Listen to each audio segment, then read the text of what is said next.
So, I'm with the Spanish team, and how do you address guaranteed and viable curriculum in your PLC? Woo! Okay, so we address guaranteed viable curriculum in lots of ways. One of the things we're going to model today is how we discuss our common formative and summative assessments, and we're going to focus on our summative assessment of our final exam.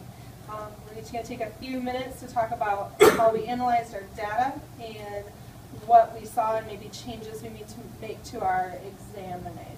So, Anna, do you want to start with Spanish 1? So that's the change I'll make there. So then for numero dos, it was this conversation in Facebook. It was this conversation in Facebook as the authentic source, and the kids had really a difficult time with it. So, and in my notes I put fue problema, pero yo no sé por qué, the authentic source. And then for numero seis, I said debemos quitar. I thought we absolutely have to throw that one out. The kids were very confused, and I know that it's a 4.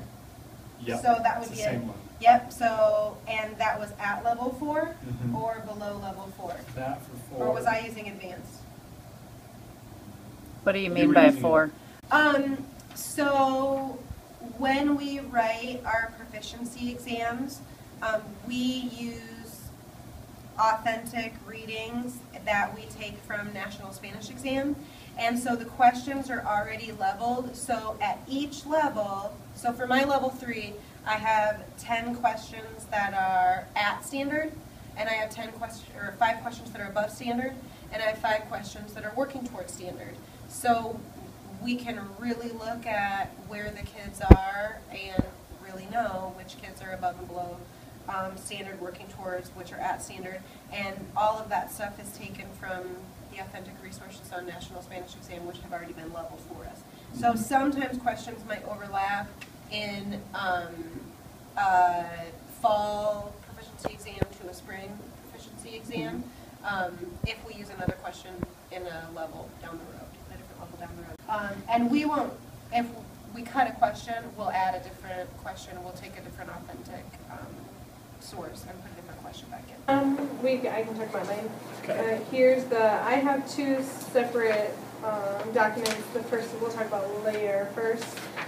This had my data analysis on it from the first section. I actually went through and marked how many of my students missed it. So question 5 was a question that almost half of the kiddos missed, and and I didn't anticipate that in advance, but one thing I realized after I was looking at it further is that it was in military time, and so I think a lot of the kids missed it because of military time.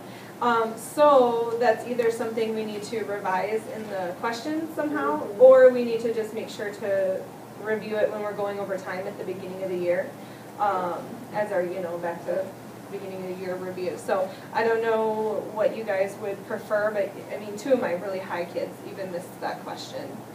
So do either of you have a preference that we, or? I'd like to keep a question in there about time. Yeah, sure. I would too. Rewrite. Yeah. That's the big deal. So let's choose that. Let's choose rewrite for Okay, that, definitely. made a note for that. Then for number 6, I only had a few people miss it, but I thought about possibly changing the wording a little bit. They had the word cita in there, which is appointment, and not all the kids know the word cita. So I thought about changing it to just otros planes, other plans. So that was something I thought about making. Okay, so I'll change that in the documents. Well, and that actually that vocab word has been a problem for us in 3 too. So I kind of want to put it in the curriculum. Okay. And I wonder if we couldn't add it in Unit 5, the clothing unit, or in La Ciudad, if we're going on the town, what are we doing? Yeah. And it's a high frequency word, and a lot of kids don't know it because it's not explicit in the unit, so maybe we add that. Yeah, which is good. We can definitely do, and that comes in second semester, so it'd be after the exam. Well, we could change this question to spring. That's or true. If we don't, or rewrite it, okay. and then we'll use it in another proficiency cycle with the target vocab. I like it. Get that. Question 13, surprisingly, I had like a third of the class miss. I was really surprised, which was a colors question. Marron Yes. is And- maroon. Yeah, and so That's a I good- didn't know if maybe switching the word marron to cafe in that section, Right. so that it's a little bit more clear which one would be the right answer. And maybe we should add marron to this current colors unit. Uh-huh. We've added like turquesa, Uh-huh. celeste, Mhm. Yeah. and marron. I'd like to put it in. And Okay. then again, but yes, to cafe. Okay. So I'm going to interrupt you for just a minute. So you teach different levels, but you're talking about each of the levels and how they build on each other. Is that Yeah. correct? Yes. Yeah.